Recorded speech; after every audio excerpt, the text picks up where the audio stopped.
Occupazione, salari, sicurezza. Presentato oggi il protocollo innovativo promosso da CGIL, CISL e UIL, indirizzato al presidente della regione Fedriga.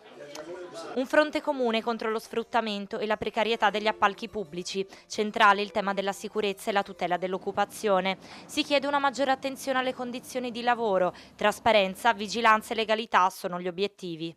La sicurezza comunque noi continuiamo ad avere dati alla mano 3 morti al giorno, quello di intervenire sul sistema della contrattazione, quindi degli appalti, cercando di garantire con la contrattazione migliore qualità del lavoro e quindi della sicurezza, penso sia un passo dovuto nella logica di garantire i lavoratori ma anche gli stessi servizi che vengono erogati dalle aziende. Qualità e legalità del lavoro in primo piano, salari equi e stroncamento del dumping contrattuale.